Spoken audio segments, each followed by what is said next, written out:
Bienvenue sur l'Odyssée. C'est Sandy et Lancelot, et en tant que voyageur, il est facile de tomber dans certains pièges. Mais heureusement, avec de la préparation et du savoir-faire, vous allez pouvoir éviter ces erreurs. Dans cette vidéo, on vous propose 5 erreurs qu'on a faites au début de notre voyage et aussi leurs solutions, comme ça vous évitez de les faire. À la fin de cette vidéo, on vous propose un conseil bonus qui vous aidera dans votre prochain voyage. N'hésitez pas à nous mettre en commentaire vos plus grosses erreurs de voyage, je suis certaine que ça pourra nous aider et aider les autres voyageurs aussi. Première erreur, ne pas faire de recherche suffisante. Que ce soit sur la destination, la culture, la langue parlée, la monnaie, enfin combien ça coûte, etc. Ça pourra vous éviter 2-3 erreurs. En général, quand on arrive dans un pays, on met à peu près une semaine pour tâtonner, pour savoir ce qui se fait, ce qui se fait pas, et ne pas se faire arnaquer parce que on connaît pas les prix, on connaît pas telle chose, et globalement, on essaye d'enregistrer un maximum d'informations pour que tout roule le reste du voyage. Ouais, on tâtonne, c'est comme si on était à l'aveugle dans un pays, on essaye de faire quelque chose,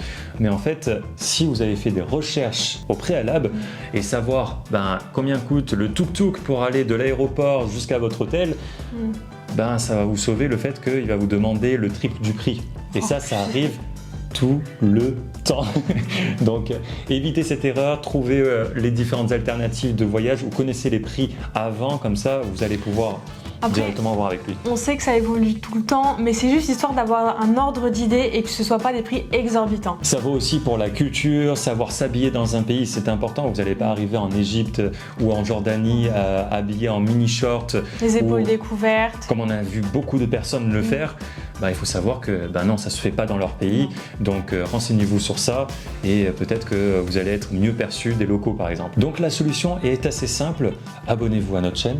Non, sinon il y a des sites qui vous aident beaucoup, c'est par exemple Tour du Mondiste ou Planificateur à contresens, que ce soit pour les météos, les saisons ou tout simplement pour savoir quand être dans ce pays. Ça peut être intéressant pour vous et vous en sortirez mieux dès votre arrivée. Si je peux rajouter un petit conseil où on s'est fait avoir 2-3 fois pendant le voyage, c'est regarder s'il n'y a pas un événement particulier quand vous arrivez dans un pays. Nous, on est arrivés comme des fleurs à Singapour pour notre sortie de territoire d'Indonésie, sauf que c'était pendant la Formule 1. Donc vous imaginez les prix qui étaient, mais quand je vous dis au taquet, c'était au taquet quoi. Normalement, on devait faire une capsule hôtel, donc des petits endroits comme des hostels où on dort dans des capsules. Je crois que c'est 40 € maximum. On voyait sur Booking, etc., on voyait des prix jusqu'à 300 €. On arrivait en mode, mais comment on va faire? Donc on a trouvé un petit hôtel dans le quartier rouge avec 80 €, pas de fenêtre, mais ça a fait le taf. La deuxième erreur à ne pas faire, c'est surcharger son itinéraire. Ça va vous entraîner du stress et de la fatigue, et sur le long terme, ce n'est vraiment pas viable. Déjà, premièrement, au niveau de la destination, choisissez ce que vous allez voir. Ne faites pas comme nous au début. N'essayez pas de tout voir. C'est pas possible. Vous allez faire plus de 25 km par jour. Et des fois, entre deux points, il y a 5 km. Donc, essayez de répartir pour voir votre itinéraire qui soit logique, etc. pour faire moins de fatigue au niveau de une journée, parce que si vous faites comme ça pendant plusieurs mois, vous n'allez pas tenir la cadence, je vous le garantis, et ça va vous énerver plus qu'autre chose. Et au fur et à mesure, vous allez très vite choisir ce que vous voulez voir. Par exemple, nous, à un moment donné, les temples... C'est beau, hein, mais quand c'est le 501e, on est fatigué de voir des temples. Donc il y en a qui sont très beaux qu'on va aller voir, mais il y en a d'autres qu'on va pas forcément mettre l'accent dessus parce que c'est un petit temple mignon, mais on en a déjà vu des temples mignons. Priorisez ceux qui valent vraiment le coup pour vous. Et deuxièmement, au niveau de votre itinéraire global, n'essayez pas de faire une course au pays, n'essayez pas d'aller plus vite que ce que vous pensez. L'important, ce n'est pas le nombre de pays, le nombre de drapeaux que vous avez collectionnés, mais c'est les expériences vécues dans le pays, les sensations que vous avez eues. Donc essayez de diminuer ça et de ne pas voir le chiffre qui n'a rien à voir. Vous essayez pas de mettre un record en place. Croyez-moi, il a été déjà battu. C'est une fille qui a eu à 21 ans, elle a visité tous les pays. Donc si vous n'avez pas commencé à vos 4 ans, laissez tomber. Le but, c'est vraiment d'apprécier le pays dans lequel vous êtes, et nous, on a réalisé ça très tard. C'est pour ça qu'au début, peut-être qu'on faisait 2 semaines, mais à la fin, c'était 1 mois minimum, sauf dans certains pays où, Singapour, ça se visite pas en 1 mois, par exemple. Troisième point, négligez sa sécurité. C'est ultra important, que ce soit pour vous ou pour vos affaires. Vos affaires, c'est votre maison de voyage, mais ce serait quand même très pénible d'aller à l'ambassade pour devoir refaire votre passeport. Vous êtes en galère parce qu'on vous a volé votre carte bleue, vous ne pouvez plus rien payer. Bref, beaucoup de situations qui engendrent du stress. évitez ça à tout prix. Par exemple, ne retirez jamais dans un ATM le soir, privilégiez la journée. Parfois, des gens vont vous suivre ou être cachés et puis ils vont vous braquer une fois que vous sortez du ATM. Les pickpockets ou les voleurs dans tous les pays, ça existe et ils savent où trouver les touristes. Donc dans les zones touristiques, soyez un petit peu plus vigilants, développez cet instinct. Nous, on a échappé à plusieurs fois à ce genre d'événements et on a eu de la chance. Donc à Quito, on s'est fait suivre par exemple par un gars qui essayait de nous tamponner la carte bleue et par chance et par instinct, on l'a vu avant, donc on a pu se protéger. Si on vous demande de suivre quelqu'un, ne le suivez pas. Enfin, plein de situations qui même dans le quotidien vous paraissent pas normales, ne le faites pas à l'étranger tout simplement. Soyez conscient de votre environnement. Aussi en Amérique latine, attention à vos sacs, il y a beaucoup de vols, notamment quand vous dormez dans les bus de nuit, ne mettez jamais vos sacs en haut, gardez-les avec vous. Quand le bus s'arrête, descendez. Si vous avez mis des sacs en soute, allez voir s'ils sont toujours là. Enfin, plein de réflexes que vous allez devoir développer. Et donc, il faut être protecteur. Et ce serait bête de se faire voler et comme a dit Sandy au début, d'aller à l'ambassade et perdre du temps là-bas. Donc prenez le temps de bien surveiller tout ça et de vous mettre en sécurité le soir, pas trop tard, etc., etc. Bref, on pourrait faire une vidéo entière là-dessus. Erreur numéro 4, ne pas souscrire à une assurance voyage. Au début, quand on préparait notre tour du monde, on était là en mode oh, c'est quand même beaucoup d'argent pour une assurance voyage, etc., etc. Au final, franchement, on vous dit surtout ne jouez pas avec ça. Même si vous avez l'assurance carte bleue, non. Vraiment, évitez cette erreur, on a vu trop de gens galérer avec ça. Par exemple, on a rencontré des voyageuses qui étaient allées à Hawaï et globalement, elles étaient tombées malades. Ils sont allés voir un médecin qui ont fait faire des examens. Et tout ce qui est États-Unis et ce qu'il y a autour, c'est ultra cher. Mais quand je vous dis ultra cher, elles en ont eu pour entre 2000 et 5000 euros, je ne me rappelle plus exactement, mais une somme astronomique.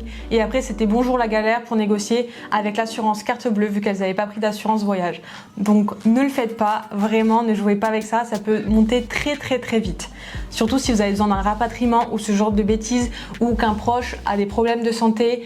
Bref, il y a beaucoup de garanties qui sont dedans et on vous conseille d'en prendre une. Après, vous faites ce que vous voulez. Et ce serait bête d'être coincé dans un autre pays sans solution en fait. Donc une assurance, ça sert à ça. Et si ça vous intéresse, on met en lien nos 2 assurances qu'on a utilisées pendant le tour du monde. Et là, notre chapitre 2 est à moins 5% sur plusieurs contrats. Et si vous passez par ces liens, on aura une petite commission, mais ça ne changera rien pour vous. Une autre erreur, c'est d'ignorer les coutumes locales. Effectivement, dans certains pays, ils ont des coutumes qui sont différentes des vôtres. Et donc, si vous les ignorez, vous serez perçu comme des malpolis ou des personnes qui ne respectent rien. Et comme exemple, on peut commencer par le Japon. Par exemple, il est très malpoli de se moucher en public. Ou de planter les baguettes dans le riz. Attention à ne pas faire. Parce que c'est un signe de mort, par exemple. Essayez de dépasser la queue au Japon.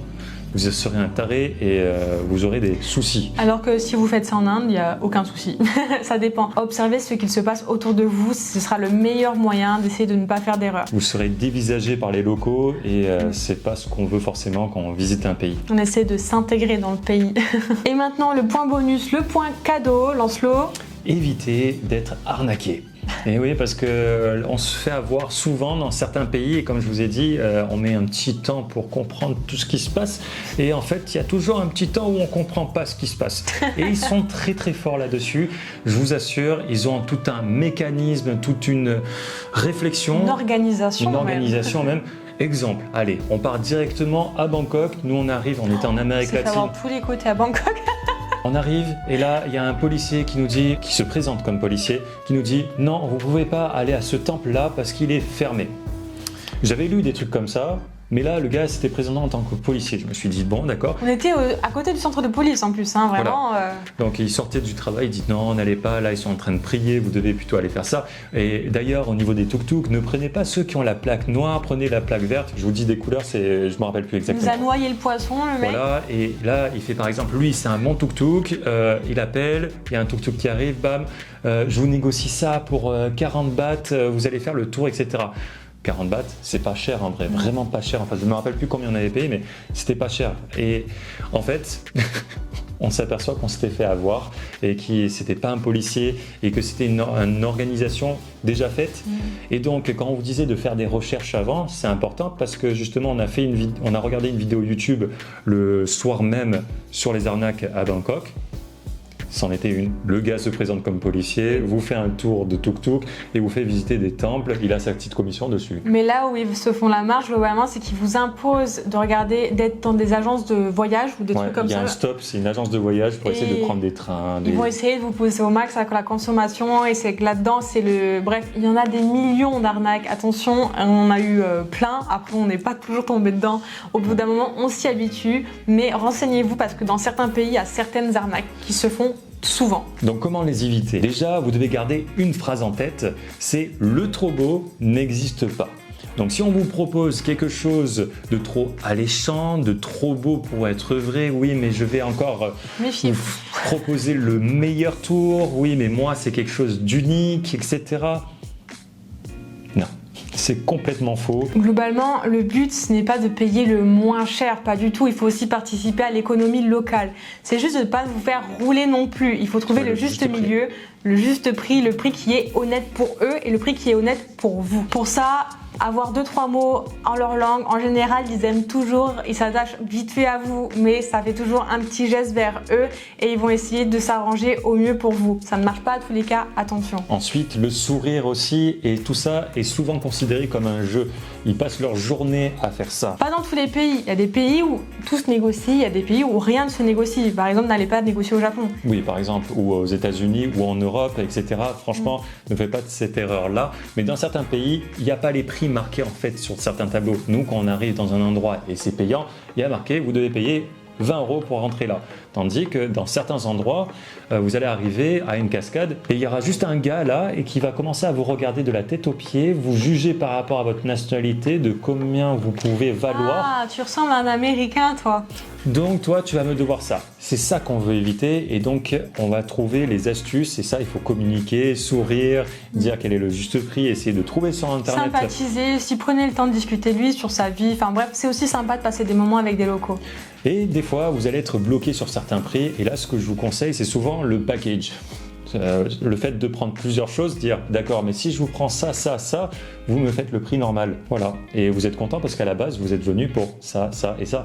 Donc, le fait de montrer que vous faites un pas en avant en choisissant plusieurs choses et que lui, il aura plus d'argent pour lui. Enfin bref, plein d'arnaques existent et ça serait dur de tout résumer sur cette vidéo. Impossible. Mais voilà, il faut savoir avoir la tchatch un peu, ça se travaille un petit peu, mais rappelez-vous, rien n'est trop beau. Et tout le monde veut essayer d'avoir un maximum. Si je peux vous donner un petit conseil, si vous allez voir des endroits touristiques, c'est regarder les commentaires Google. Vous placez de la moins bonne étoile à la meilleure étoile globalement et en général tous les gens qui se sont fait arnaquer le marquent dans les pires commentaires, ce qui paraît logique, mais nous on a évité quelques arnaques notamment en Vietnam grâce à ça et ça ne vous coûte rien, ça prend 2 minutes mais au moins vous savez ce qui vous attend. Tu parles du parking? Ouais. À Ninh Binh, il y a un parking en fait, enfin un parking, il y en a plusieurs en fait, il y a une route toute droite comme ça qui mène vers un point de vue.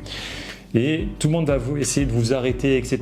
pour essayer d'aller dans leur parking. Jusqu'à se mettre comme ça sur la route avec un pavillon qui limite veut se faire rouler dessus. Il s'en fout du moment que tu te gares sur son parking. Sauf que c'est hyper loin et c'était pas du tout là. On savait qu'il fallait aller au bout de la route. Voilà, on s'est peut-être un peu perdu dans les exemples, mais c'était juste pour vous dire que peu importe le pays, même que ce soit chez vous, que ce soit en France, en Belgique, en Suisse, enfin peu importe, il y a des arnaques locales et il faut être au courant pour pas se faire avoir. Donc n'hésitez pas à vous renseigner sur différents comptes voyage, sur Internet, comme a dit Sandy, sur Google et tout simplement tâter le terrain aussi, essayer de voir le trop beau pour être vrai aussi.